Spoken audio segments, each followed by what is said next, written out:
bas, toujours victorieux.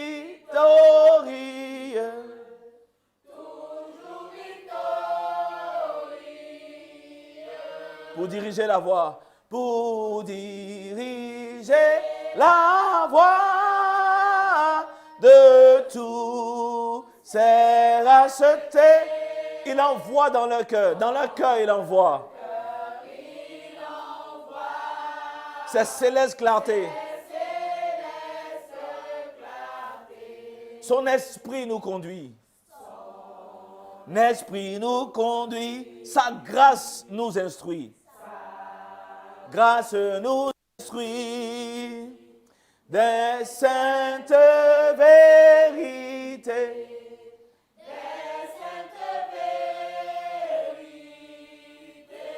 Bientôt viens-tu de gloire. Du ciel il reviendra. Consommant sa victoire.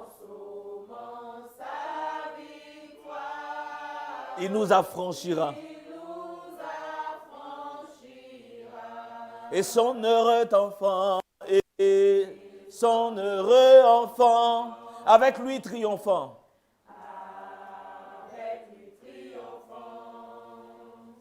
Tel qu'il élèvera.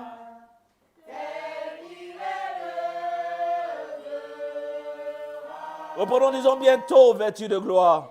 Tout vêtu de gloire du ciel. Il reviendra, consommant sa victoire. Il nous affranchira et son heureux enfant. Avec lui triomphant. Tel qu'il élèvera. Tel qu'il élèvera. Nous te bénissons, Jésus. Te rendons grâce. Tu nous as affranchis. Tu nous as délivrés du péché. Afin que nous puissions t'appartenir. Afin que nous puissions être à toi totalement. Que ton nom soit glorifié. Que ton nom soit élevé. Que ton nom soit exalté. Merci Seigneur. Merci Seigneur. Sois élevé, sois glorifié. Au nom de Jésus. Amen. Par rapport au dernier couplet, il dit, bientôt vêtu de gloire, il reviendra. Consommant sa victoire, il nous affranchira et son heureux enfant avec lui triomphant, tel qu'il élèvera, tel qu'il élèvera. Vous savez, lorsque quelqu'un a bien compris l'évangile et lorsque quelqu'un a vraiment été né, est vraiment né de nouveau, il n'a pas 10 000 espérances, il a une seule espérance. Et son espérance est fondée sur le retour glorieux de Jésus-Christ. Il y a une seule chose qui met la joie en lui et la joie dans son cœur. Ce monde va passer, mais avant que cela ne soit, Jésus va revenir me chercher. Peut-être qu'au fur et à mesure qu'on est en train de partager l'évangile, on va aborder ce sujet. Mais parlant des différentes étapes de l'humanité, lorsque on sera marqué, Jésus va enlever, il aura ce qu'on appelle l'enlèvement. Les enfants de Dieu, ceux qui sont à Jésus-Christ, vont être enlevés juste avant la manifestation de celui qu'on appelle l'Antéchrist. Juste avant sa manifestation. C'est vrai que dans le livre de Jean, on parle de plusieurs antéchrists. Mais la forme la plus importante de l'Antéchrist va venir et son règne va durer 7 ans. Ce qu'on appelle, et le monde va connaître ce qu'on appelle la grande tribulation. Les chrétiens seront partis, les chrétiens, les enfants de Dieu, les véritables enfants de Dieu seront partis et le monde va être terriblement dirigé par une main de fer, par un antéchrist. Cet antéchrist-là, d'abord quand il va venir, il va faire croire à Israël, l'actuel pays Israël, qu'il les aime. Mais ça va durer, je crois, 1 an. Et puis après, il va montrer son vrai visage et il va massacrer le peuple Israël actuel. Là. Il va les massacrer. Et il y a 1/3, tout ça c'est dans la Bible, d'Israël actuel qui va être sauvé. 1/3. Paul en parle dans le livre de Romains. Donc, vous voyez, celui qui est né vraiment de nouveau, son espérance n'est pas dans les choses d'ici-bas. Non. Parce que cet antéchrist-là sera détruit, mais en plus, tout ce que vous voyez sur cette terre-là sera détruit. La preuve, c'est que la Bible dit, Dieu va faire de nouveaux cieux et une nouvelle terre. Donc, un véritable enfant de Dieu, quand il dit, bientôt vêtu de gloire du ciel, il reviendra, c'est une joie pour lui. Le fait d'entendre que Jésus va revenir à cause de l'esprit d'adoption qu'il a reçu, à cause du Saint-Esprit qui est en lui, ça produit une joie extraordinaire. Mais ce n'est pas quelque chose qu'il faut mettre dans l'esprit de celui qui n'est pas converti. Celui qui n'est pas converti, c'est une folie pour lui. Ça ne lui dit absolument rien. Ce n'est pas son problème, Jésus va revenir. Lui, il se contente des choses qui sont terrestres. Il est content, il est bien content. Voilà. Donc, c'était juste pour revenir sur le dernier couplet. OK. Donc, avec l'avènement de la Pâque, on a profité pour expliquer ce que c'est la Pâque. Je sais qu'aujourd'hui, on l'a dit les autres dimanches, et on leur a dit, personne même ne pense à la Pâque. Pourquoi? Parce que la Pâque était quelque chose qui a eu lieu en mars, et puis c'est fini. Mais la Pâque, nous sommes dans la Pâque. Paul va dire dans le livre de Corinthiens, Christ notre Pâque. Et nous avons profité pour déjà peindre ce que représentait la Pâque dans l'Ancien Testament ou l'Ancienne Alliance. Dieu a fait une promesse à Abraham, Dieu a parlé à Abraham et Dieu a dit, tes descendants seront en Égypte et là, ils vont être opprimés pendant 400 ans. Et après, je vais les sauver et ils vont venir dans cette terre promise. Effectivement, ce que Dieu a dit va arriver. Les descendants d'Abraham vont se retrouver en Égypte. Et ils vont être maltraités. Ils vont vivre un esclavage terrible. Avant de vivre l'esclavage, ils vont vivre une période de prospérité, on va dire. Cette période de prospérité est venue lorsque Joseph, l'un des fils de Jacob, s'est retrouvé en Égypte. Après qu'il ait été vendu comme esclave, il va se retrouver être le premier ministre d'Égypte et il va faire de sa famille qui sont les descendants de Jacob. C'est comme ça que la nation d'Israël va commencer à être constituée à partir des descendants de Jacob qui vont se retrouver en Égypte. Donc, le pharaon d'alors va leur donner Goshen, une partie du territoire égyptien. Ils vont prospérer. Et puis, après la mort de Joseph, il y a un pharaon qui va venir, qui n'a pas connu Joseph, qui va commencer à maltraiter les Juifs, les descendants de Jacob, parce qu'ils étaient en train de prospérer. Okay?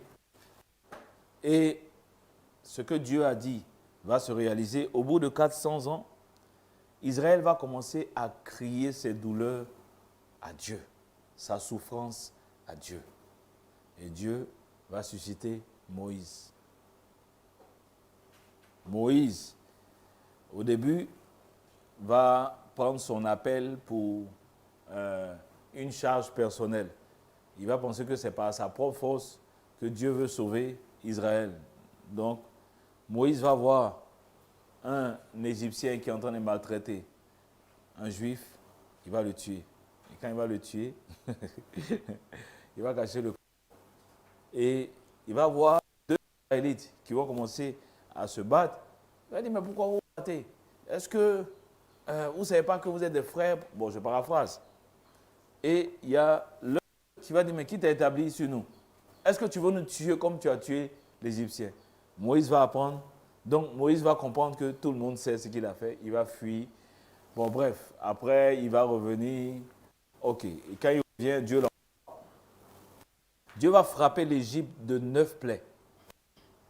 Et malgré cela, alors que Moïse disait, Dieu dit de laisser aller son peuple, malgré cela, Pharaon ne va pas laisser aller le peuple. Et Dieu va dire à Moïse, cette fois, il va vous laisser aller. Parce que je vais envoyer le destructeur. Et il va exterminer tous les premiers-nés des hommes et des animaux dans ce pays d'Égypte. Et certainement, il va vous laisser aller. Mais, voici votre recommandation. Dis aux enfants d'Israël, ils vont prendre un agneau ce mois, il a dit le nom du mois, et vous allez le garder 14 jours. Vous allez, au 14e jour, l'immoler en 2 soirs. Vous allez prendre le sang de cet agneau-là, vous allez mettre sur les poteaux et les linteaux des portes. Quand le destructeur va venir, il va voir le sang et il va passer au-dessus. Pass over, c'est le terme en anglais. Et il va vous épargner quand il va voir le sang. Et ce sera la première fois où il mentionne, ça sera la Pâque de l'Éternel. Plus tard, nous allons voir que en fait, Dieu l'a fait en prévision à ce qu'il allait faire cette fois-ci, pas seulement pour Israël, mais pour toute l'humanité. Cette fois-ci, au lieu d'un agneau que les Israélites allaient prendre, Dieu, cette fois-ci, va envoyer son propre agneau. Et le jour même de la Pâque, de la célébration de la Pâque, Dieu va offrir cet agneau pour la rédemption, pour le salut des hommes. Jean va dire, voici l'agneau de Dieu qui ôte le péché. Mais Paul l'a expliqué dans le contexte qu'on appelle l'évangile. Et depuis, nous sommes en train d'essayer de partager pour que chacun puisse comprendre c'est quoi l'évangile. Parce qu'on peut avoir entendu l'évangile sans comprendre ce que ça veut dire. Ça veut dire quoi l'évangile? Qu'est-ce que je dois comprendre d'essentiel dans l'évangile? Parce que Paul dit en Romains 1 que l'évangile est la puissance de Dieu qui sauve celui qui croit. C'est la puissance de Dieu qui sauve celui qui croit. Donc, pourquoi on parle de puissance de Dieu qui sauve? En quoi nous avons besoin d'être sauvés? De quoi nous avons besoin d'être sauvés? Ça veut dire quoi être sauvé? Si l'évangile sauve, qu'est-ce que ça veut dire être sauvé? Donc, il y a, je crois, 2 dimanches, nous avons été d'expliquer que les hommes ont besoin d'être sauvés parce que Adam, par sa désobéissance, a plongé toute l'humanité dans le péché. Tous les hommes sont des pécheurs. Et on a aussi vu dimanche dernier. Dimanche dernier, qu'est-ce que nous avons essayé de faire? Nous avons dit que l'évangile, qu'on appelle l'évangile de la grâce, l'évangile commence par un appel à la repentance. Nous avons vu la prédication de Jean-Baptiste lorsqu'il commence, avant de baptiser, il dit « Repentez-vous, car le royaume des cieux est proche. Repentez-vous, car le royaume des cieux est proche. » Jésus-Christ, notre Seigneur, aussi va commencer à dire le même message. Repentez-vous, car le royaume des cieux est proche. Repentez-vous, car le royaume des cieux est proche. Donc, nous avons vu cela avec Jean, nous avons vu cela avec Jésus, notre Seigneur, mais nous avons vu cela aussi avec Pierre, avec Paul, avec les apôtres, qui disent qu'ils ont prêché la repentance et la foi au Seigneur Jésus-Christ. Donc, ils n'ont pas commencé directement par la foi au Seigneur Jésus-Christ, ils ont commencé par la repentance. Donc, nous avons dit, l'évangile de la grâce commence d'abord par un appel à la repentance. Pourquoi un appel à la repentance? Parce que tous les hommes, sans exception, sont des pécheurs. Les hommes ne sont pas pécheurs parce qu'ils ont posé d'abord des actions. Non. Les hommes sont pécheurs à cause de leur nature. Les hommes ont été, à cause de la faute d'Adam, ont été vendus au péché. La nature de l'homme, c'est une nature de péché. Donc, l'homme ne peut pas dire non, je suis bien, mais de temps en temps, je fais des erreurs. C'est faux, c'est pas ce que l'Évangile dit. L'Évangile dit à ta naissance, ma mère m'a conçu dans l'iniquité. Psaume 51.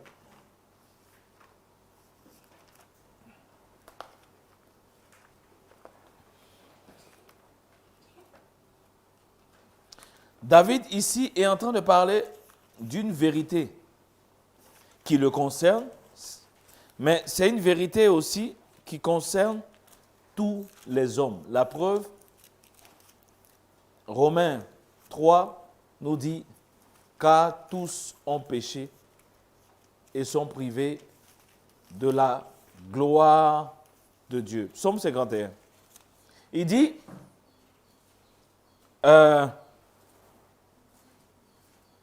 au chef des chantes, psaume de David, lorsque Nathan le prophète vint à lui, après qu'il fut allé vers Bathsheba. « Ô Dieu, aie pitié de moi dans ta bonté, selon ta miséricorde, efface mes transgressions, lave-moi complètement de mon iniquité et purifie-moi de mon péché.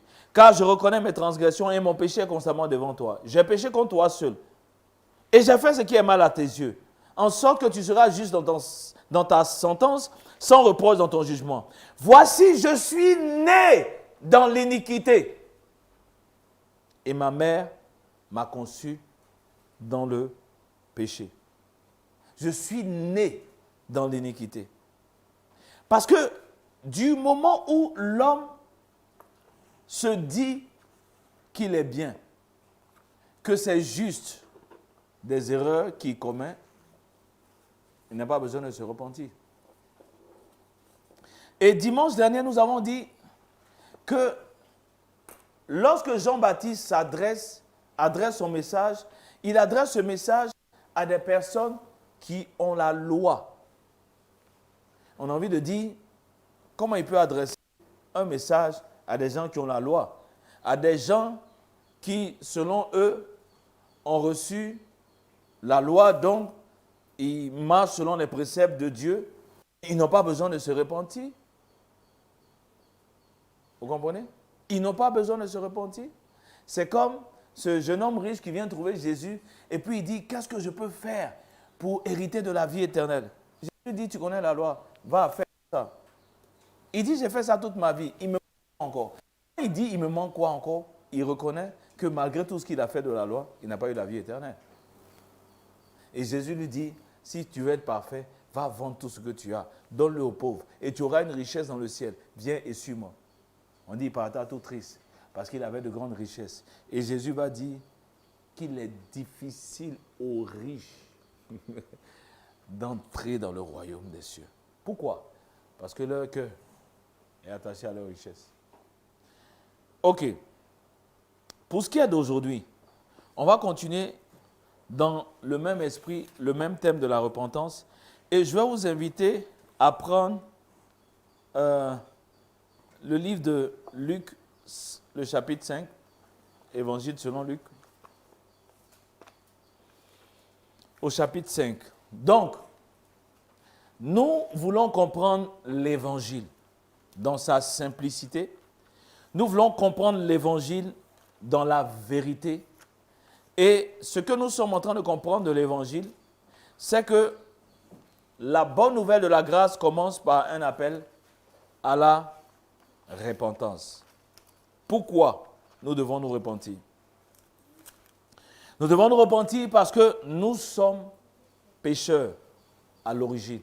Nous sommes pécheurs par notre nature. Nous sommes pécheurs. Romains 8 dit, nous sommes, pour les hommes qui n'ont pas été régénérés, sont soumis à ce qu'on appelle la loi du péché et de la mort. Ça veut dire, l'homme ne pêche pas parce que non, c'est une erreur qu'il a faite. L'homme pêche parce que c'est sa nature. C'est sa nature. Il est régi par une loi, la loi du péché et de la mort. Il pêche parce que cela est lié à sa nature. Ok. Et qu'est-ce que nous lisons dans Romains et dans Luc 5, à partir du verset 17, et on va lire. Luc 5, à partir du verset 17. Un jour, Jésus enseignait. Des pharisiens et des docteurs de la loi étaient assis, venus de tous les villages de la Galilée et de la Judée et de Jérusalem. Et la puissance du Seigneur se manifestait par des guérisons. Et voici, des gens portant sur un lit un homme qui était paralytique cherchait à le faire entrer et à le placer sous ses regards. Comme il ne savait pas où l'introduire, à cause de la foule, il montait sur le toit. Il le descendit par une ouverture avec son lit au milieu de l'assemblée, devant Jésus. Voyant leur foi, Jésus leur dit, « Homme, tes péchés te sont pardonnés. » Les scribes et les pharisiens se mirent à raisonner et à dire, « Qui est celui qui profère des blasphèmes? Qui peut pardonner les péchés si ce n'est Dieu? » Jésus, connaissant leurs pensées, prit la parole et leur dit, « Quelle pensée avez-vous dans vos cœurs? Lequel est le plus aisé de dire, « Tes péchés te sont pardonnés » ou de dire, « Lève-toi et marche » ? Or, afin que vous sachiez que le Fils de l'homme a sur la terre le pouvoir de pardonner les péchés, je te l'ordonne, dit-il au paralytique, lève-toi, prends ton lit et va dans ta maison. Et à l'instant, il se leva en leur présence, prit le lit sur lequel il était couché et s'en alla dans sa maison, glorifiant Dieu. Vous savez, on va lire la suite. Mais, je voulais faire une remarque ici. La plupart du temps, ceux qui veulent attirer l'attention des auditeurs sur juste le miracle vont s'arrêter ici. Comprenez? Ils vont s'arrêter ici pour dire, « Waouh, tu as vu ce que Jésus a fait comme miracle? Le paralytique s'est levé. Donc, comme le paralytique s'est levé, vu le miracle que Jésus a fait, Jésus veut faire ce même miracle dans ta vie. » C'est là qu'ils vont s'arrêter. Mais la suite nous montre pourquoi Jésus a fait ce miracle. Ce n'est pas moi qui le dis. Lisons les Écritures. Tous étaient dans l'étonnement et glorifiaient Dieu, rempli de crainte. Qu'est-ce que le miracle a produit? Ça produit, c'est vrai, des gens qui glorifiaient Dieu, mais la crainte les a saisis. La crainte les a saisis. Et il disait, nous avons vu aujourd'hui des choses étranges. Le miracle a étonné tous ceux qui écoutaient et le miracle a produit la crainte dans le cœur de ceux qui l'ont vu. Ils ont la suite. Après cela, Jésus sortit et il vit un publicain nommé Lévi assis au lieu des péages et lui dit, suis-moi. Et laissant tout, il se leva et le suivit. Lévi lui donna un grand festin dans sa maison et beaucoup de publicains et d'autres personnes étaient à table avec eux. Les pharisiens et les scribes murmuraient et dirent à ses disciples, pourquoi mangez-vous et buvez-vous avec les publicains et les gens de mauvaise vie? Verset 31, Jésus prenant la parole leur dit, ce ne sont pas ceux qui se portent bien qui ont besoin de médecins, mais les malades. Je ne suis pas venu appeler à la repentance des justes, mais des pécheurs. Jésus dit, je suis venu appeler à la repentance des pécheurs.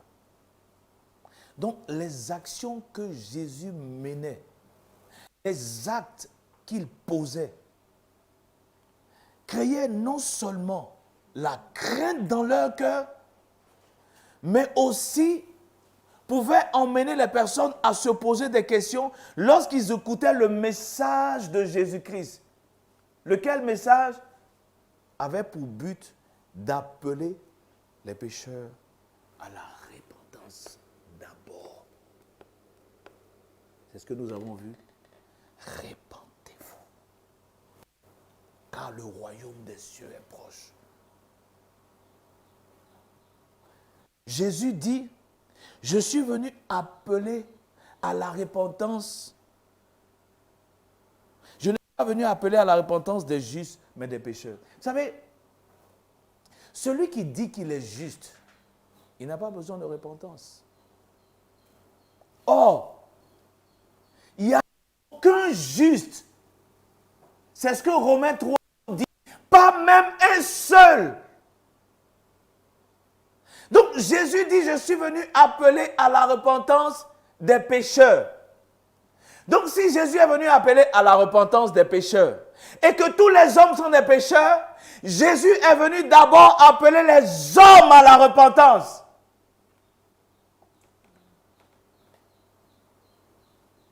Ce qui veut dire que lorsque quelqu'un est en train de prêcher l'évangile et présente autre chose qu'un appel à la repentance, lorsque quelqu'un veut appeler les gens à un mieux-être, à la prospérité, à un voyage, mais ce n'est pas l'évangile qu'ils sont en train de prêcher.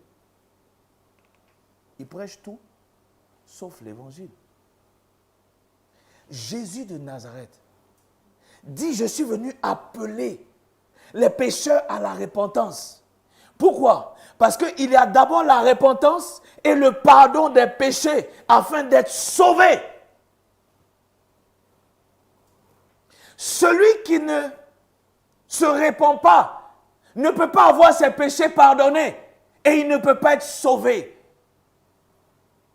Et c'est ce que nous avons vu avec Paul et avec Pierre. Nous allons même reprendre tout à l'heure. Maintenant, allons dans le livre de Romains, chapitre 2. Donc ici, nous avons vu que Jésus dit, je ne suis pas venu appeler les justes à la repentance. Ceux qui disent qu'ils sont justes, ils n'ont pas besoin de repentance. Ceux qui pensent qu'ils sont bien, ils n'ont pas besoin de repentance. Mais je suis venu appeler qui? Les pécheurs à la repentance. Romains 2. Il dit, ô homme, Qui que tu sois, toi qui juges, tu es donc inexcusable. Car en jugeant les autres, tu te condamnes toi-même. Puisque toi qui juges, tu fais les mêmes choses. Nous savons en effet que le jugement contre Dieu contre ceux qui commettent de telles choses est selon la vérité. Et penses-tu, ô homme, qui juge ceux qui commettent de telles actions, de telles choses, et qui les fait, tu échapperas au jugement de Dieu? Ou méprises-tu les richesses de sa bonté et de sa patience, de sa longanimité, ne reconnaissant pas que la bonté de Dieu te pousse à la repentance? Mais par ton endurcissement et par ton cœur impénitent, tu t'amasses un trésor de colère pour le jour de la colère et de la manifestation du jugement de Dieu, qui rendra à chacun selon ses œuvres. Réservant la vie éternelle à ceux qui par la persévérance à bien faire cherchent l'honneur, la gloire et l'immortalité, mais l'irritation et la colère à ceux qui par l'esprit de dispute sont rebelles à la vérité et obéissent à l'injustice. Tribulation sur toute âme d'homme qui fait le mal, sur le juif premièrement, puis sur le grec. Gloire et honneur et paix pour quiconque fait le bien, pour le juif premièrement, puis pour le grec. Car devant Dieu, il n'a point d'acception de personne. Qu'est-ce que Paul est en train de dire ici? Paul dit, en fait, la bonté et la patience de Dieu te poussent à la repentance. Tu peux faire du mal. Tu peux marcher selon la convoitise de tes yeux. Tu peux marcher selon les pensées vaines de ce monde. Et comme Dieu n'intervient pas tout de suite, tu peux penser que c'est parce que tu es fort. Ou bien c'est parce que ce que tu fais, il n'y a pas de punition contre ça. Non, c'est faux. Dieu, vis-à-vis de ce genre de personnes, manifeste une qui doit les pousser à la repentance. La Bible dit ici que la patience et la bonté de Dieu te poussent à la repentance. En principe, le salaire du péché étant la mort, tes péchés auraient dû te coûter la mort jusqu'à présent. Tes péchés auraient dû te coûter la mort. Mais la mort n'est pas venue parce que Dieu a manifesté une patience et une bonté envers toi en espérant que tu vas aller à la repentance. En espérant que tu vas te repentir. Donc la bonté de Dieu, la patience de Dieu sont censés te pousser à la repentance. Mais il dit, si par ton endurcissement et ton cœur repentant, ton cœur impénitent, ça veut dire quoi? Malgré les appels de Dieu, malgré que tu sens que Dieu t'a vu, Dieu a vu tes actions, et Dieu a peut-être utilisé un homme pour prêcher l'évangile. Et pendant qu'il prêchait, tu sentais dans ton cœur la conviction que la vie que tu mènes, même quand bien même les hommes ne te voient pas, tu sens que tu as envie de demander pardon, mais tu peux endurcir ton cœur parce que tu dis personne ne me voit. En le faisant, tu t'amasses un trésor de colère.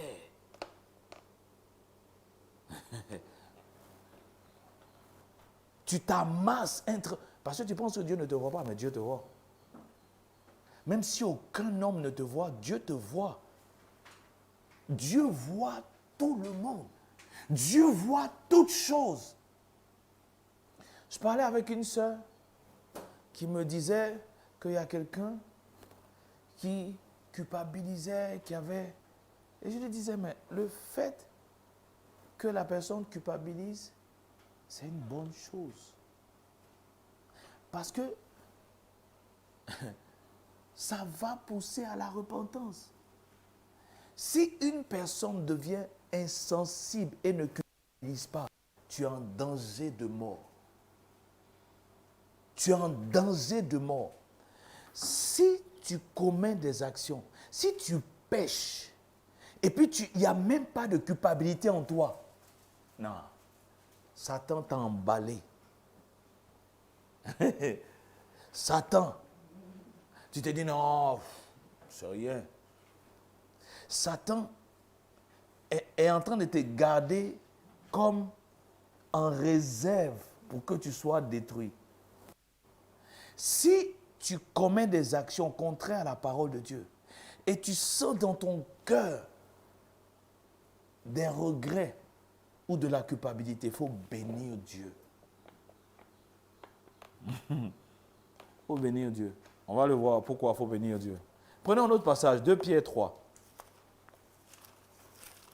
Donc, l'évangile de la grâce. On ne peut pas parler de l'évangile de la grâce sans parler d'abord et avant tout de repentance. Pourquoi? Jésus dit, je ne suis pas venu appeler des justes, mais des pécheurs. D'abord et avant tout à la repentance. 2 Pierre 3. Je lis à partir du verset 1. Voici déjà, bien-aimé, la seconde lettre que je vous écris. Dans l'une et dans l'autre, je cherche à éveiller par des avertissements votre saine intelligence, afin que vous vous souveniez des choses annoncées d'avance par les saints prophètes et du commandement du Seigneur et du Seigneur et Sauveur, enseigné par vos apôtres. Sachant avant tout, dans les derniers jours, il viendra des moqueurs, avec leur raillerie, marchant selon leur propre convoitise, et disant, où est la promesse de son avènement? Ici en Côte d'Ivoire, quand il dit, je reviens bientôt, on dit, c'est lequel bientôt? Le bientôt de Jésus, des moqueurs. Et disant, où est la promesse de son avènement? Car depuis que les pères sont morts, tout demeure comme dès le commencement de la création. Ils veulent ignorer en effet que des cieux existaient autrefois par la parole de Dieu, de même qu'une terre tirée de l'eau est formée au moyen de l'eau, et que par ces choses, le monde d'alors périt, submergé par l'eau. Tandis que par la même parole, les cieux et la terre d'à présent sont gardés et réservés pour le feu, pour le jour du jugement, de la ruine des hommes impies. Mais il y a une chose, bien-aimée, que vous ne devez pas ignorer, c'est que devant le Seigneur, un jour est comme 1000 ans, et 1000 ans sont comme un jour. Le Seigneur ne tarde pas à l'accomplissement de la promesse, comme quelques-uns le croient, mais il use de patience envers vous, ne voulant pas qu'aucun périsse, mais voulant que tous arrivent à la repentance. Pourquoi Dieu ne détruit pas tout de suite? Il veut que nous arrivions à la repentance. Il veut de la repentance. Il veut sauver. Il veut sauver. Jésus veut encore sauver. Jésus n'est pas en train de retarder parce que tu n'as pas encore eu ta Mercedes. Jésus n'est pas en train de tarder parce que tu n'as pas encore eu ton mariage, ton voyage, ton miracle. Jésus est en train de retarder. En fait, il est patient parce que tu dois aller à la repentance. C'est une grâce. Parce que Jésus sait que si le Père met fin à toute chose maintenant, tu vas tout droit en enfer. Voici pourquoi aujourd'hui, si tu entends sa voix, n'endurcis pas ton cœur. Vous savez, je vous parlais tout à l'heure de l'accident qui a eu lieu et tous les gens en parlaient aujourd'hui sur les réseaux sociaux, je dis, un monsieur, sa femme, sa fille, son fils, peut-être qu'ils avaient fait leur plan ce dimanche. Ils avaient fait le plan peut-être pour le reste de la journée du samedi. Ils ont certainement dit à la maison, on va faire le sport et puis on revient. Ils ont peut-être... Parce que celui qui décide, il dit aujourd'hui, c'est...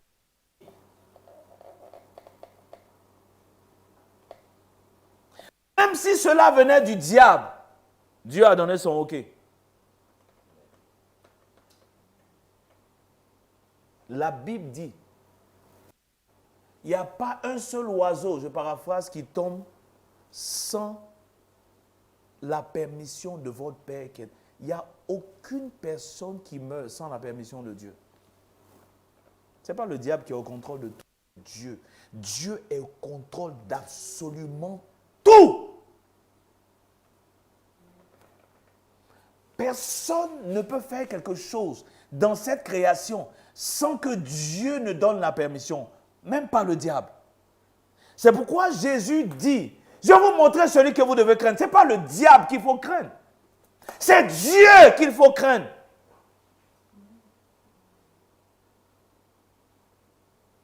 Et on a des fois. Il y a quelqu'un, dès qu'on dit, hey, il y a les sorciers, hey, je ne vais plus où il y a les sorciers. Sorciers. Tu as peur des sorciers parce que tu ne connais pas Dieu. Si tu connaissais Dieu, tu allais avoir plus peur de Dieu que des sorciers. Et parce qu'on se dit que c'est le bon Dieu, papa bon Dieu. C'est Jésus qui dit, je vais vous montrer qui vous devez craindre. Ne craignez pas celui qui peut détruire le corps. Mais craignez celui qui, après avoir tué, peut jeter l'âme dans la géhenne. Et je vous ai dit la dernière fois que le pouvoir du diable s'arrête juste avant la mort ou au niveau de la mort. Mais au moment où le pouvoir du diable s'arrête, c'est là le pouvoir de Dieu prend place. Parce que Dieu, si tu penses qu'après la mort c'est fini, ce n'est pas fini. C'est là le film commence. Le diable, sa partie commence jusqu'au niveau de la mort et puis c'est fini. Mais quand la mort est venue, pour les personnes qui sont parties hier, c'est maintenant le film commence. S'ils étaient chrétiens, gloire à Dieu. S'ils étaient nés de nouveau, gloire à Dieu.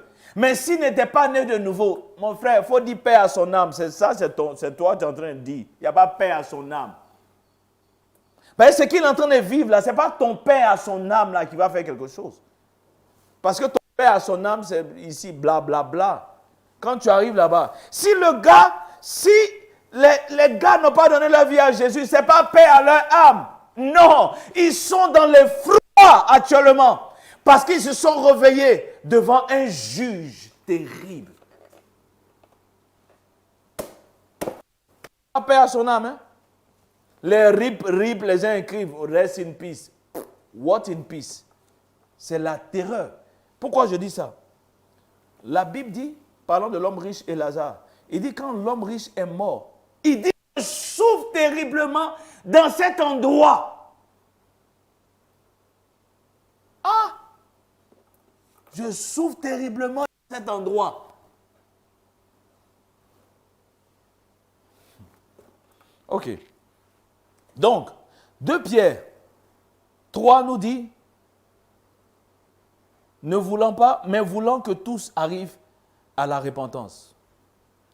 Le jour du Seigneur, verset 10, viendra comme un voleur. En ce jour, les cieux passeront avec fracas. Les éléments embrasés se dissoudront. Et la terre et les œuvres qu'elle renferme sera consumée. Puisque donc toutes ces choses doivent se dissoudre, quelle ne doit pas être la sainteté de votre conduite et de votre piété? Pierre dit, mon frère, tout ce qu'il y a sur cette terre va être dissous. puisque tout va être détruit et dissous. Mais ta conduite doit être une conduite de sainteté. Commençons par la repentance.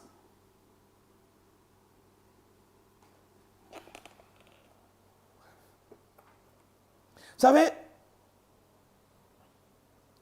on ne peut pas parler de l'évangile de la grâce s'il n'y a pas de pécheurs. On ne peut pas parler de l'évangile de la grâce si on a en face de nous des justes. Ce n'est plus une grâce. Et nous avons lu le passage du livre de Romains. Il dit, Romains 5, il dit celui qui fait une œuvre, le salaire n'est pas imputé comme une grâce, mais comme un dû. Et celui qui ne fait pas d'œuvre, mais qui croit en celui qui justifie l'impie, sa foi lui est imputée comme une grâce, pas comme une chose due. Donc l'évangile de la grâce n'est pas pour les justes. Si quelqu'un pense qu'il est juste, il n'a pas besoin de l'évangile de la grâce. L'évangile de la grâce, c'est pour les pécheurs. Et cet évangile de la grâce commence par un appel à la repentance. Pourquoi un appel à la repentance? Parce que de notre nature, nous sommes des pécheurs. Par notre nature, nous sommes pécheurs. Nous avons été conçus dans l'iniquité. Nous sommes nés dans le péché. C'est la raison pour laquelle nous avons besoin de repentance. La repentance, c'est la première marche vers le salut. C'est la première marche vers le salut.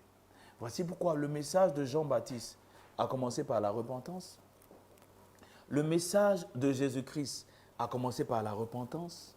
Le message des apôtres était repentance. Répands-toi et crois. Répands-toi et crois au Seigneur. Répands-toi et crois au Seigneur Jésus-Christ. Nous allons partir dans le livre de Marc 6.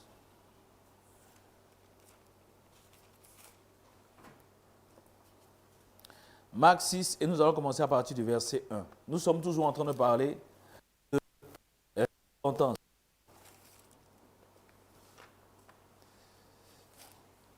C'est quelque chose de tellement important que nous ne voulons pas juste survoler cela. Non. C'est quelque chose qui est autant important que la foi au Seigneur Jésus-Christ. Vous me comprenez? Marc 6, on va commencer à partir du verset 1.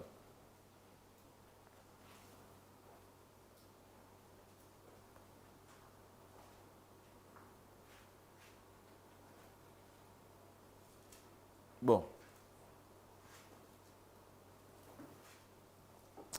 Apparemment, nous allons aller à un autre passage avant d'arriver. Prenons Acte 5, à partir du verset 29. On va revenir dans Marc tout à l'heure. Acte 5, à partir du verset 29. Acte 5. Désolé.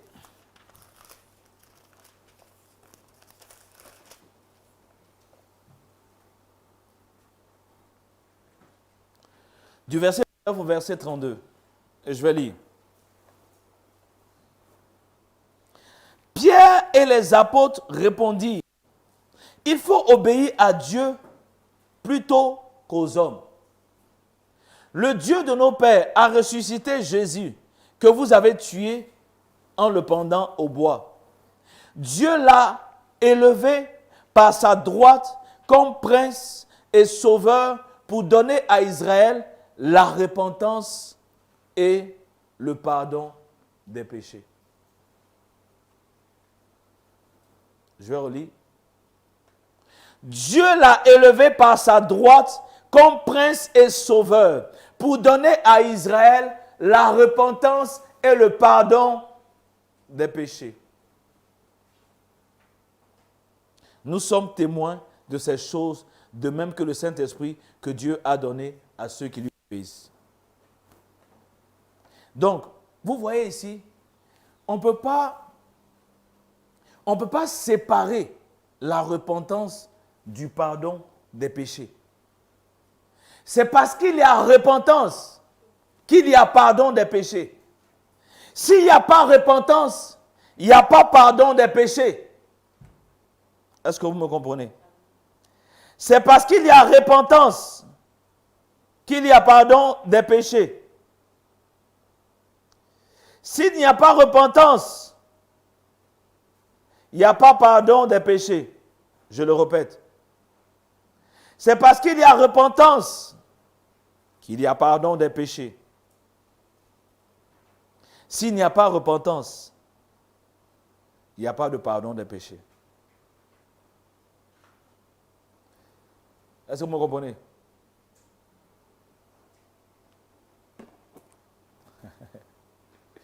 Le premier message de la bonne nouvelle de la grâce, c'est le message de repentance. Et d'abord, pourquoi la repentance? Parce que tous les pécheurs. Vous comprenez? Donc, le message de l'évangile commence par un message d'appel à la repentance. C'est le modèle des apôtres. C'est le modèle de Jésus-Christ. Ça commence par un message d'appel à la repentance. Est-ce que vous me suivez? Ok. Repartons dans le livre de Marc.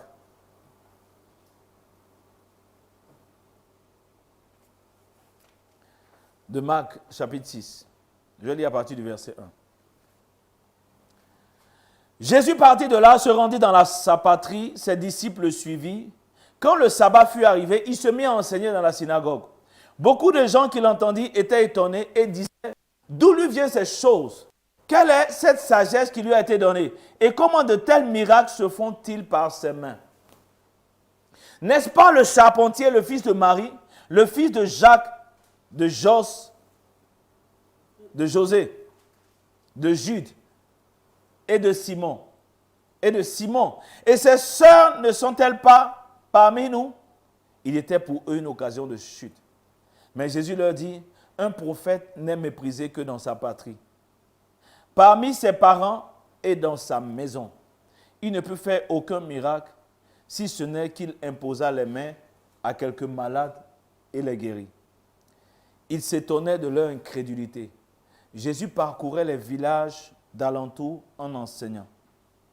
Alors, il appela les 12 et il commença à les envoyer 2 à 2 en leur donnant pouvoir sur les esprits impurs.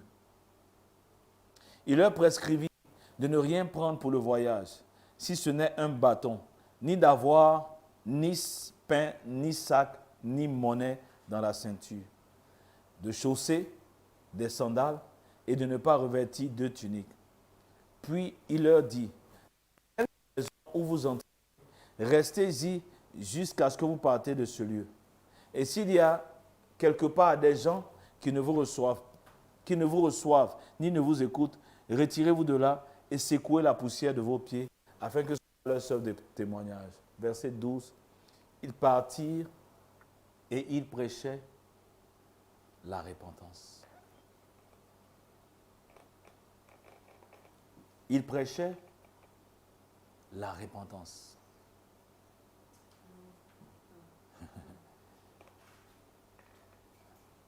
Pendant que Jésus était avec eux, qu'est-ce que les disciples prêchaient? La repentance. Ils ne prêchaient pas les miracles. Ils ne prêchaient pas les voyages. Ils prêchaient la repentance. Ils prêchaient la repentance parce que Jésus était encore avec eux. Là, ils ne pouvaient pas prêcher le salut parce que Jésus n'avait pas encore été crucifié. Après la crucifixion de Jésus, on l'a vu dans les textes la dernière fois, il prêchait la repentance et la foi en Jésus-Christ. Voici le message de l'évangile. Celui qui prêche un autre message, ce n'est pas l'évangile. La repentance pour avoir le pardon des péchés et la foi au Seigneur Jésus-Christ pour avoir la vie éternelle. C'est fini. Voici le message de la grâce. Voici l'évangile. Il prêchait repentance. Les 12 ont prêché quoi d'abord? Repentance. Un autre passage.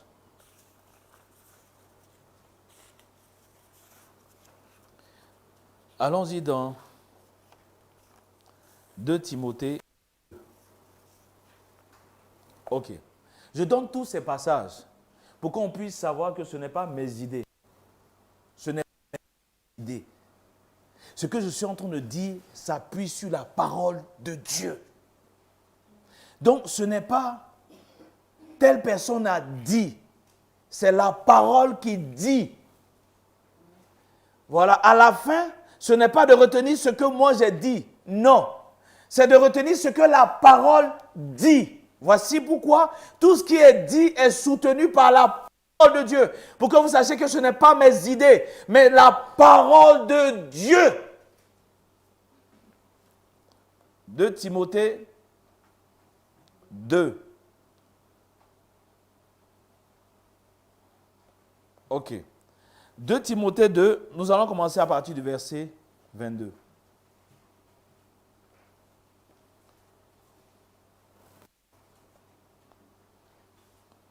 Il dit, c'est Paul qui parle à Timothée. Et la plupart des enseignements de Paul à Timothée, c'était des enseignements adressés à quelqu'un qui va dans le ministère. La plupart des enseignements qu'on donne aux futurs prédicateurs ou aux futurs serviteurs de Dieu est souvent tiré du livre de Timothée, de l'épître de Paul à Timothée. Ce qu'on appelle les épîtres pastoraux en fait. C'est-à-dire, quand quelqu'un doit être un pasteur, on va focaliser l'attention de ce pasteur-là sur ce que Paul a dit à Timothée. Parce que c'est les enseignements que Paul donnait aux futurs prédicateurs, aux futurs pasteurs, aux futurs serviteurs de Dieu. Ok. 2 Timothée 2.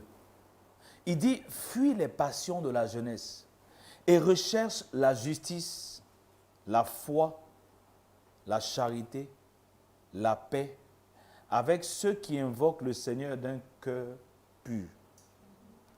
Repousse les discussions folles et inutiles, sachant qu'elles font naître des querelles. Or, il ne faut pas qu'un serviteur du Seigneur ait des querelles. Il doit au contraire avoir de la connaissance pour tous, condescendance, pardon. Il doit avoir de la condescendance pour tous, être propre à enseigner, doué de patience. Il doit redresser avec douceur les adversaires dans l'espérance que Dieu leur donnera la repentance pour arriver à la connaissance de la vérité. Il doit redresser avec douceur les adversaires dans l'espérance que Dieu leur donnera la repentance pour arriver à la connaissance de la vérité.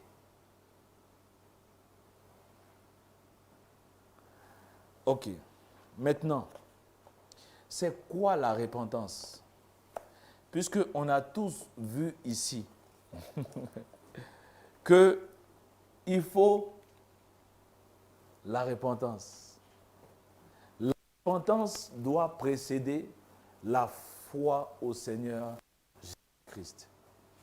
On a vu que les apôtres ont prêché la et la foi au Seigneur Jésus-Christ. On a vu que Jean-Baptiste a commencé à dire « Repentez-vous ». Souvent, j'ai entendu dire dans des gens qui veulent évangéliser « change de vie ». Je ne crois pas que ça soit une manière sage d'évangéliser. Non. Parce qu'aucun pécheur peut changer de vie par ses propres forces. C'est impossible.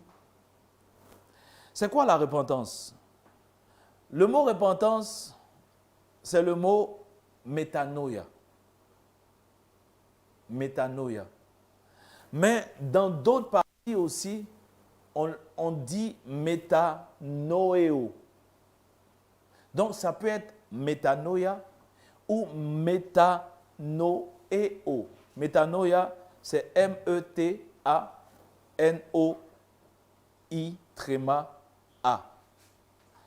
Métanoéo, c'est M-E-T-A-N-O-E-O. Ça veut dire quoi? La repentance, c'est un changement de mentalité ou d'intention. Donc, un changement de mentalité ou d'intention. Mais c'est aussi la tristesse qu'on éprouve de ses péchés. Et la douleur d'avoir offensé Dieu. Donc, c'est un changement d'intention, mais qui vient de quoi? Qui vient d'une tristesse qu'on éprouve par rapport à ce péché. Ou une douleur qu'on a dans le cœur à cause de l'offense de Dieu. Donc, il y a une tristesse qui me remplit. Il y a une douleur que j'ai parce que j'ai offensé Dieu. Et cela va me pousser à changer ma manière de voir la vie. Cela va me pousser à changer ma conception des choses. Vous comprenez? Donc, la repentance, c'est un changement de mentalité ou d'intention. C'est de la tristesse qu'on éprouve par rapport à ses péchés et qui naît de la douleur qu'on a d'avoir offensé Dieu. Vous comprenez? Donc, ça vient de deux mots. Méta, qui veut dire après, et puis noéo, qui veut dire percevoir, réfléchir. Donc, c'est une réflexion qu'on a après. Mais ça vient comment? Ça vient par la prédication de la vérité.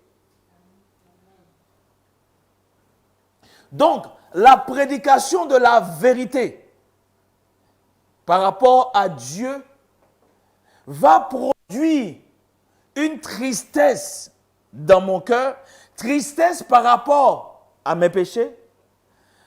La prédication de la vérité va produire une douleur dans mon cœur parce que je sais que j'ai offensé Dieu. Et ce que je vais vous dire aujourd'hui, c'est que la repentance vient de Dieu.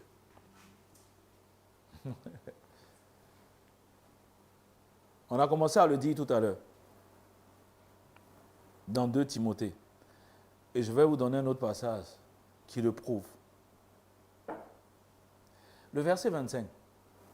Il doit redresser tous ses adversaires dans l'espérance que Dieu leur donnera la repentance. Que Dieu leur donnera la repentance. Que Dieu leur donnera la repentance. Donc la repentance est une grâce qui vient, alléluia, qui vient de Dieu. C'est Dieu qui te pousse à la repentance. C'est Dieu qui t'accorde la repentance. C'est Dieu.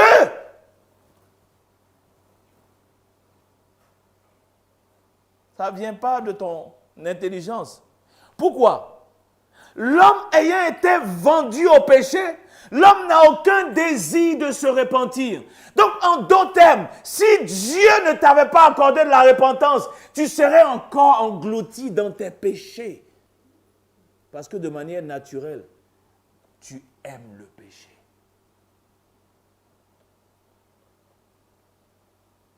Voici pourquoi,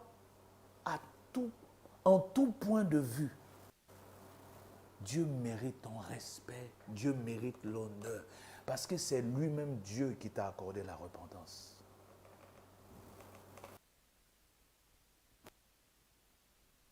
Je relis le verset.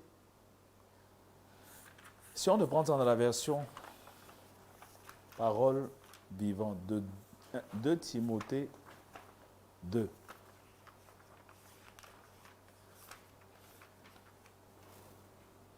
De Timothée 2, verset.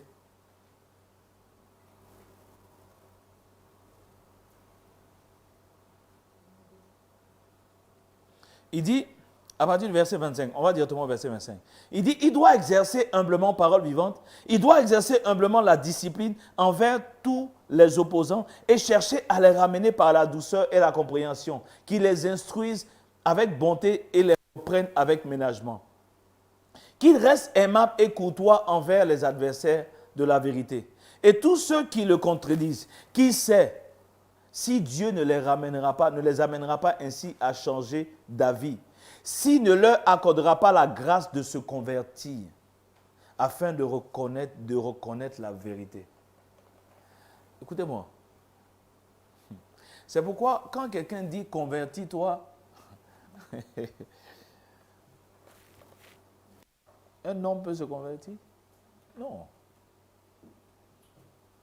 Non.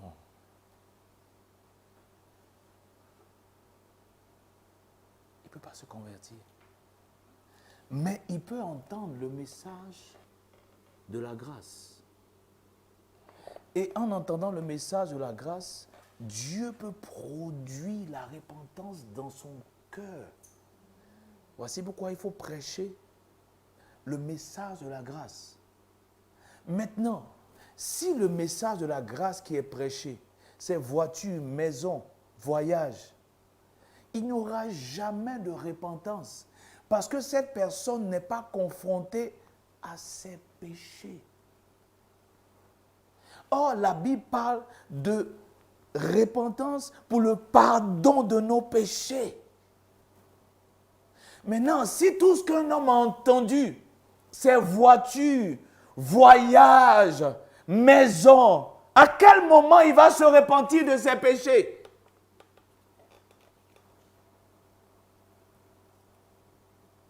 Parce que ce qu'il attend, c'est que Dieu fasse son miracle.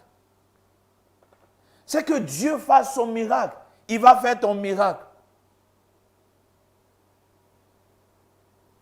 Le problème, en prenant l'exemple de Matthieu 7, c'est que quand ces personnes se retrouvent, ils disent à Jésus, Seigneur, Seigneur. Et Jésus dit, je ne vous ai jamais connu. Ah, Jésus, nous avons annoncé le message de la bonne nouvelle. Nous avons chassé des démons. Nous avons fait beaucoup de miracles. Il dit, je ne vous ai jamais connu. Retirez-vous de moi, vous qui commettez l'iniquité. Pourquoi ces personnes ont commis l'iniquité? Ils n'ont pas compris c'est quoi la repentance. Ils n'ont pas compris. Peut-être que ces personnes voyaient des miracles. Peut-être que ces personnes voyaient des prodiges et ils se disaient certainement Dieu avec nous. C'est pourquoi tu ne peux pas dire non, tu as vu tel homme de Dieu. Tiens, il y a des miracles, il fait des miracles. Ça, c'est Dieu même. Ça peut être une séduction. Ça peut être une grande séduction. Le but de l'évangile, le but de la grâce est une séduction. Ok. Donc, on a défini ce que c'est la repentance, n'est-ce pas? Donc, il y a un changement de mentalité. Mais le changement de mentalité ne se fait pas juste comme ça. Le changement de mentalité vient parce qu'il y a la prédication de la vérité.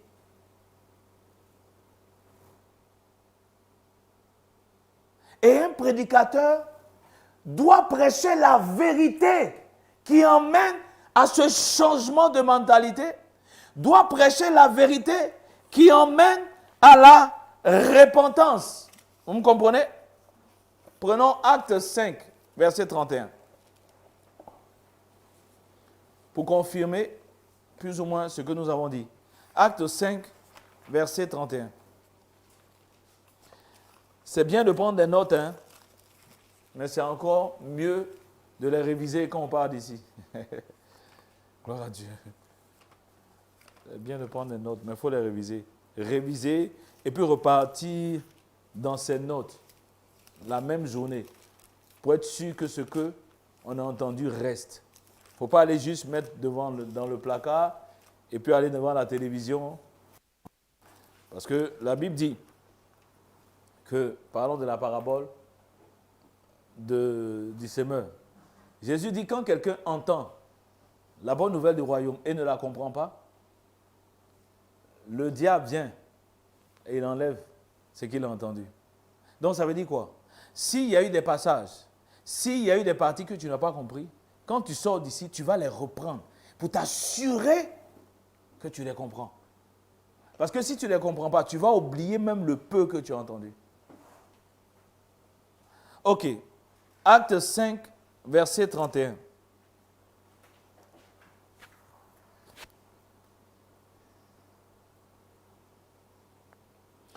On a dit, Dieu l'a élevé par sa droite comme prince et sauveur pour donner à Israël la repentance et le pardon des péchés. Donc pour donner à Israël la repentance et le pardon des péchés. Donc donner à Israël, essayons de voir la version parole vivante, donner à Israël la repentance. Il dit ici, c'est encore Dieu qui, par sa puissance, l'a élevé à la dignité de chef suprême et sauveur pour accorder au peuple d'Israël la grâce de changer et de recevoir le pardon des péchés. La grâce de changer. Donc, dis à quelqu'un, convertis-toi, pas biblique. Dieu donne la grâce de changer et le pardon des péchés. Ensuite, un autre passage par rapport à ce que nous sommes en train de dire.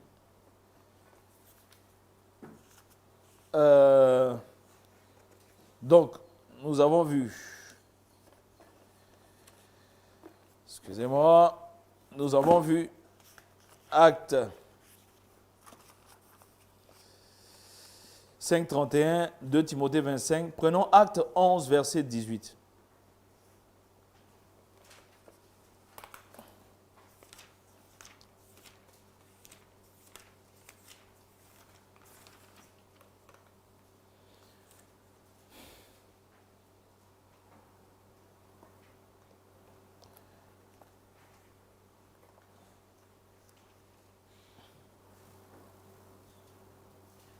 Acte 11.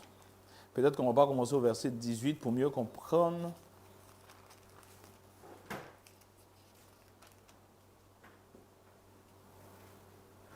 Ok, allons au verset 18. Il dit, après avoir entendu cela, il se calmait et il glorifiait Dieu en disant, Dieu a donc accordé la repentance aussi aux païens qui disaient la vie. Ok, on va relire dans le contexte. Commençons au verset 1. On a encore juste un peu de temps. Les apôtres et frères qui étaient dans la Judée apprirent que les païens aussi avaient reçu la parole de Dieu. Et lorsque Pierre fut monté à Jérusalem, les fidèles circoncis lui adressèrent des reproches en disant, « Tu es entré chez des incirconcis et tu as mangé avec eux. » Pierre se mit à leur exposer d'une manière suivie ce qui s'est passé.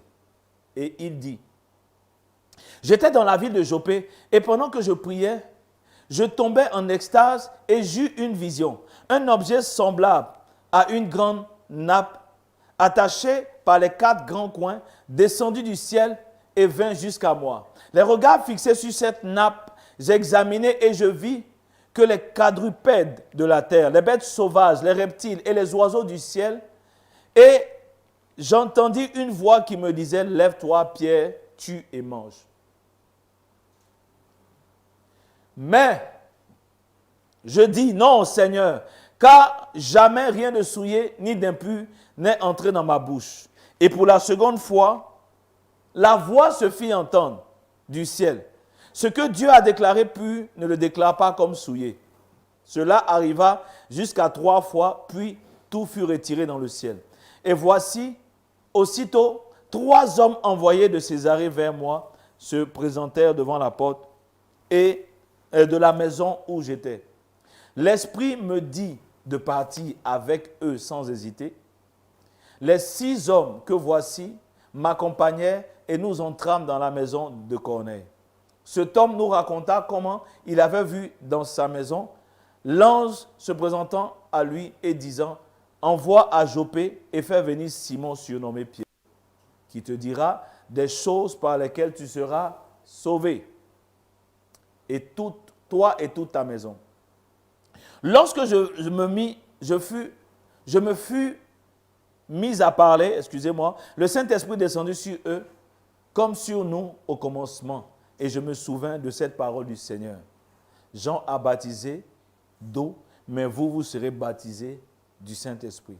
Or, puisque Dieu leur a accordé le même don qu'à nous, qui avons cru au Seigneur Jésus-Christ, pouvais-je, moi, m'opposer à Dieu? Après avoir entendu cela, ils se calmaient et ils glorifiaient Dieu en disant, Dieu a accordé la repentance aussi aux païens afin qu'ils aient la vie. Donc, dans Acte 5, on dit Dieu a accordé la repentance à Israël. Acte 11, on dit Dieu a accordé la repentance aussi aux païens. Donc, c'est Dieu qui accorde la repentance. Mais à partir de quoi? À partir de la vérité, l'évangile que nous prêchons. Donc, l'évangile de la grâce commence par un appel à la repentance. Mais cet appel à la repentance, même si initialement, c'est pour emmener les personnes à Christ, à la repentance et au pardon des péchés, et croire dans le Seigneur Jésus-Christ, cet appel à la repentance est valable aussi pour les convertis. Donc, parce que si on ne prend garde, on va dire, je me suis déjà repenti. Il faut faire attention. Toutes les fois où il y a péché, toutes les fois où on s'est détourné de la parole de Dieu, il doit y avoir obligatoirement repentance. Et ça, nous le voyons dans Apocalypse 2 et 3, où Jésus dit aux églises, répands-toi, répands-toi et reviens à ton premier amour. Répands-toi, sinon j'effacerai ton nom dans le livre de vie. Répands-toi. Donc toutes les fois où je commets mes faits, toutes les fois où j'agis de manière contraire à la parole de Dieu, je dois me repentir. Je dois me repentir. Donc la repentance est constante, je l'ai dit la dernière fois. Elle est constante, pourquoi? Parce que nous vivons dans un corps de péché. Et il peut nous arriver, et il va nous arriver de pécher. Celui qui dit qu'un chrétien ne commet pas de péché, ce n'est pas l'évangile. Pourquoi? Parce qu'il y a 2 forces qui vont se battre en nous. La chair, l'esprit. Si nous avons reçu Jésus-Christ, la chair l'esprit. La chair, l'esprit. J'ai entendu quelqu'un dire, crucifie la chair. On dit ceux qui sont unis à Jésus-Christ ont crucifié la chair. Si nous marchons par l'esprit, nous n'allons pas marcher selon la chair. Donc, ça veut dire, en tant que chrétien, il y a une souffrance, il y a un combat dans lequel nous allons marcher. C'est pourquoi Paul dit, afin que vous ne fassiez pas ce que vous voulez. La chair a des désirs contraires à ceux de l'esprit. Ils sont en guerre, ils sont en opposition. Chacun veut assujettir votre volonté. Maintenant, la fin de ce combat a lieu quand Jésus-Christ revient. Et c'est ce qu'on appelle la glorification. On va le voir. On va le voir. Donc, celui qui est né de nouveau vraiment, il soupire après cette glorification. Oh Seigneur, délivre-moi du péché. Oh, délivre-moi de cette tendance. Oh Seigneur, si ça pouvait s'arrêter. C'est pourquoi Romains 8 dit, nous soupirons. La création soupire. Nous aussi, nous soupirons. Pourquoi? Quelqu'un qui est né de nouveau est fatigué du péché. Seigneur, hey, le bien que je veux, Romains 7, je ne le fais pas. C'est le mal que je ne veux pas. C'est le combat du chrétien. Mais toutes les fois où il va suivre et désobéir à Dieu, systématiquement, il se retourne pour dire, Père, pardon, pardon, pardon, pardonne-moi, pardonne-moi. Oh, pardonne-moi, pardonne-moi, Seigneur, ce n'est systématiquement. Ça vient pour nous dire quoi? Que c'est par la grâce que tu es sauvé, ce n'est pas par tes propres forces. Parce que si c'était par tes propres forces, il y a longtemps tu aurais dominé. C'est par la grâce. C'est par la grâce.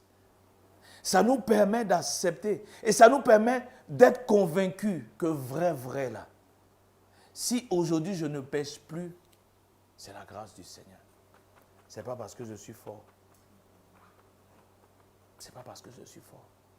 Et deux fois, le Seigneur va te regarder tomber dans le péché quand il voit l'orgueil grandir dans ton cœur pour te ramener à ta réalité de la grâce. À la réalité de la grâce. Deux fois, quand tu as trop oublié que c'est la grâce, la chair va prendre le dessus. Et Dieu va quelquefois les choses se dérouler pour te pousser à la repentance. Parce que toutes les fois où tu penses que tu es un champion, Dieu dit, je vais te montrer qu'il y a un seul champion dans l'histoire. Ce n'est pas toi. Et donc, tout ce qui vient pour dire tu es un champion et puis te conforter, ça te pousse à l'orgueil.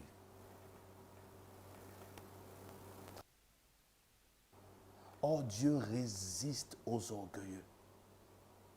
Et la manière de résister aux orgueilleux, quelquefois, c'est de les laisser tomber et de les emmener, ce que les anglophones appellent at the hand of yourself. Dieu permet que tu arrives à la fin de tes forces, à la fin de toi-même.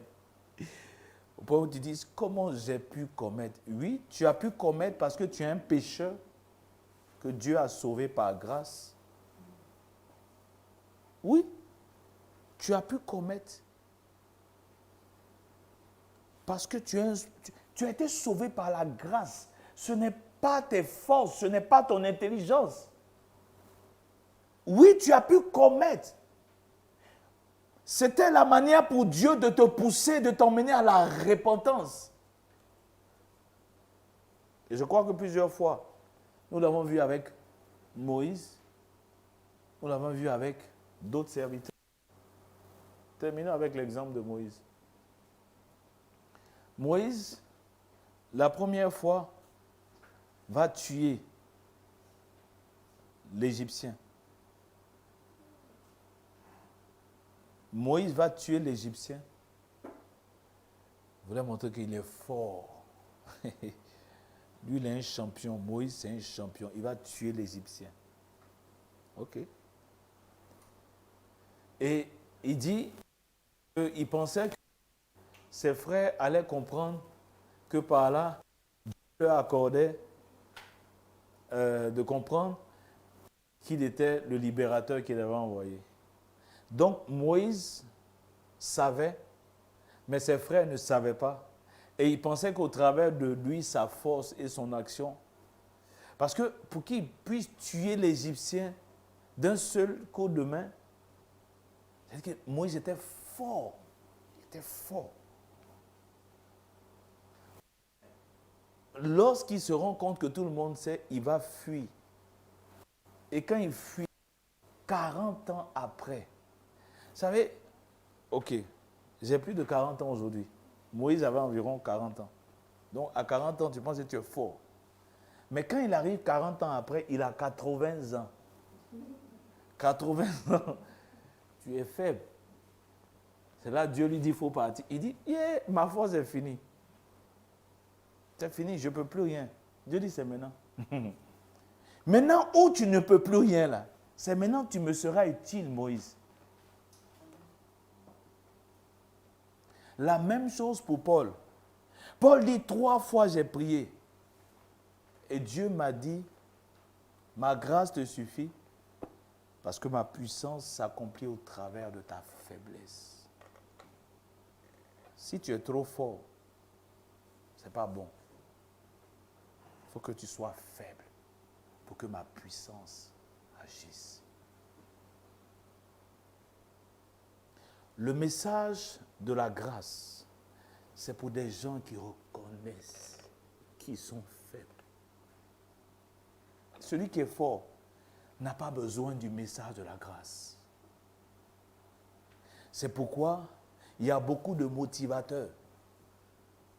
Il y a beaucoup de personnes qui prêchent le développement de soi.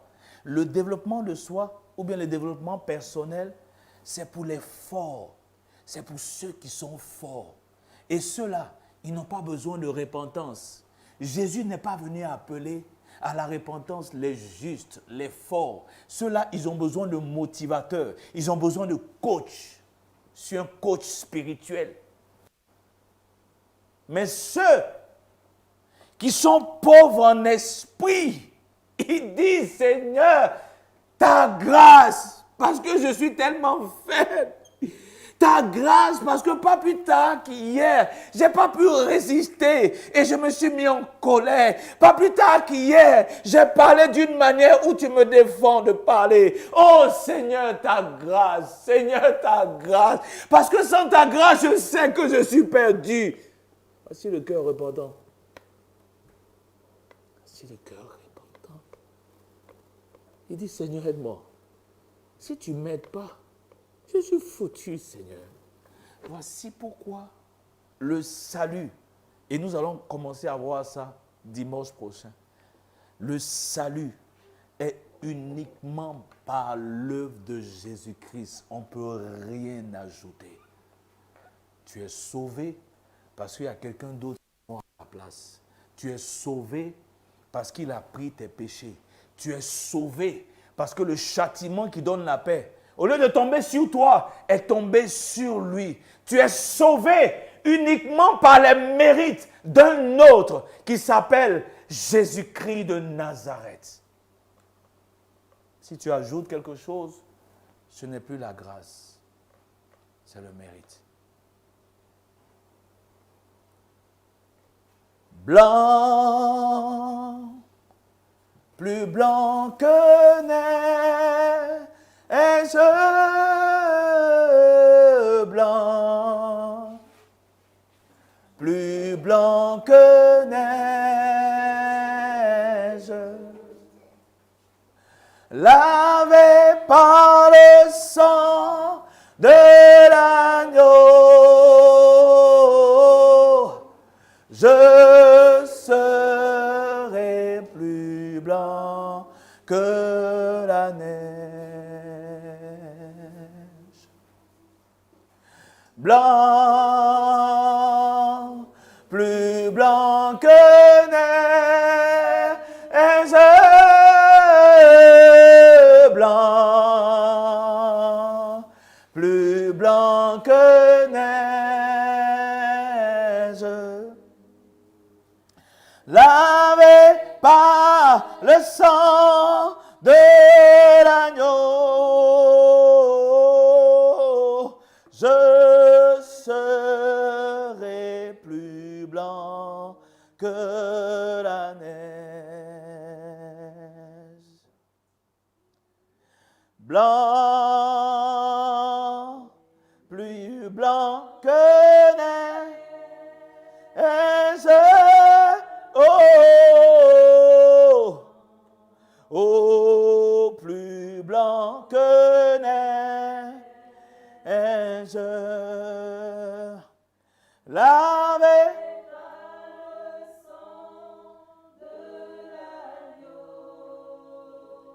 oh, je serai plus blanc que la neige. Lavé par le sang de l'agneau, je serai plus blanc que la neige. Le couplet de ce chant dit, Jésus, par ton sang précieux, enlève mon iniquité.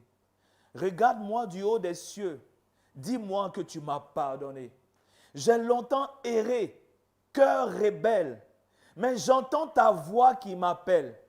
Au pied de ta croix, maintenant, tout confus, brisé, je me rends. Le deuxième couplet dit, oh, le fardeau de mon péché, Dieu très saint est trop grand pour moi.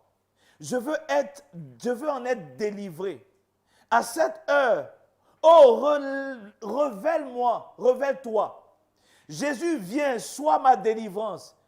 Seul tu peux calmer ma souffrance. Au pied de ta croix maintenant, tout confus, brisé, je me rends. Blanc, plus blanc que neige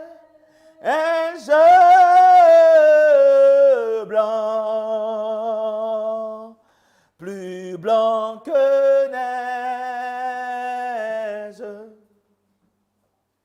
lavé par le sang de l'agneau, oh, je serai plus blanc que la neige. Le dernier couplet dit, ô Jésus, par ton sang précieux, a lavé mon iniquité.